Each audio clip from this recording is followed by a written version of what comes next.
Good morning, everybody. Today we will learn the poem I Wandered Lonely as a Cloud.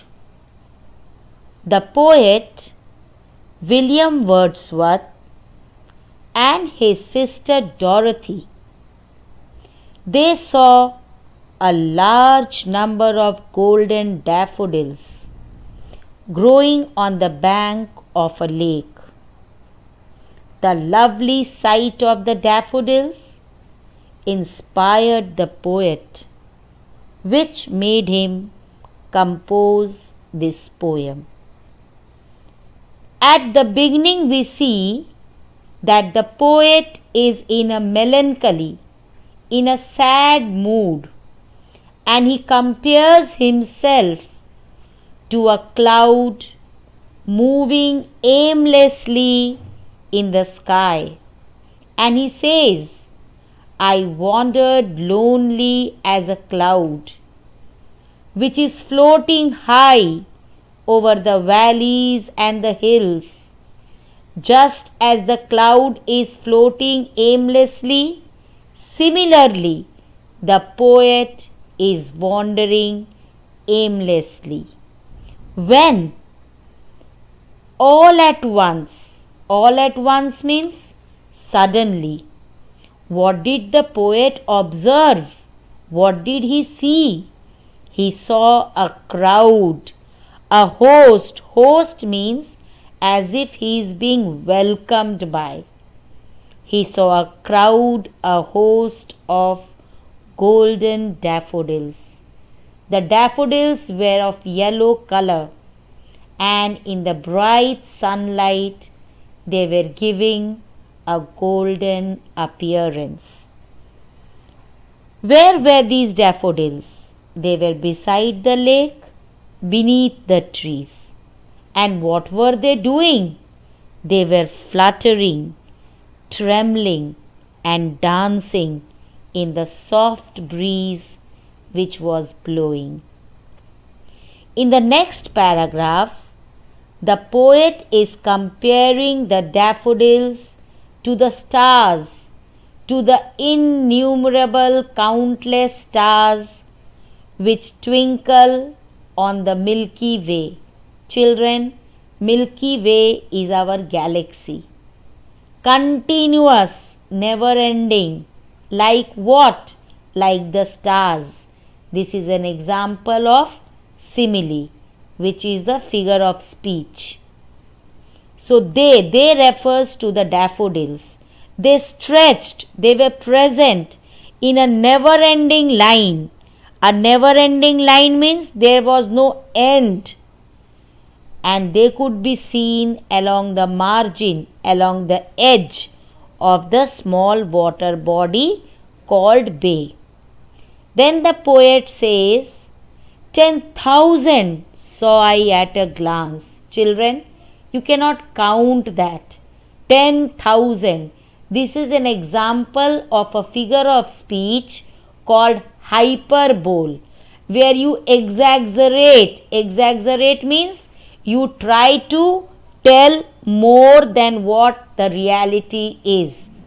So the poet is saying that he saw almost 10,000 daffodils at a glance, and they were tossing, they were moving their heads in an energetic dance. Here, sprightly means full of energy. Moving ahead, the poet says that the waves, there were waves along the bay, and the waves also seemed to have ripples on them because of the soft breeze. And the poet is comparing these ripples to the rhythmic dance motion. So he says that the waves which were beside the daffodils, they too danced, responding to the wind. But they means the daffodils, they outdid, they were better than the sparkling waves. The dance of the daffodils, it was better than the sparkling, the shining waves. and the daffodils were dancing out of happiness. This is just the poet's love for nature. A poet like William Wordsworth could not but be happy. Could not but be happy means could only be happy in such a joyful company of the golden daffodils. And the poet says, he continuously looked at the daffodils and he did not at the least think that what material wealth, what he was gaining by seeing the daffodils continuously. That thought did not come in his mind. He was so astounded, so surprised by the beauty of these daffodils that he went on looking at them.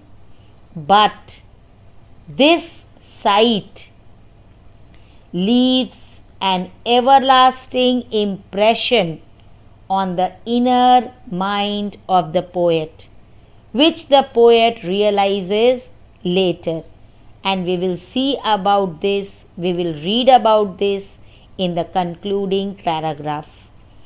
For oft means often, when on my couch is a resting place, a bed, whenever the poet used to lie down on his couch in vacant means empty, or in pensive or in a sad mood, the daffodils, the sight of the daffodils, the image of the daffodils, the remembrance of the daffodils flashed upon his inward eye. Inward eye means his mind. And that remembrance, that sight became the bliss, became the happiness, brought the poet happiness in his solitude, in his loneliness. In his loneliness, what brought the poet happiness? The remembrance of the beautiful sight of the daffodils. And when the poet remembered the daffodils, his heart used to be filled up with pleasure, with joy, and he started dancing with the daffodils. What does that mean? That he again felt the same happiness, the same pleasure which he had felt at the sight of the daffodils. Here you have to remember one thing, children, that at the beginning of the poem, the poet is in a sad mood. He is wandering aimlessly. But after his interaction, his encounter, his seeing the daffodils, at the end we see that the poet becomes emotionally high.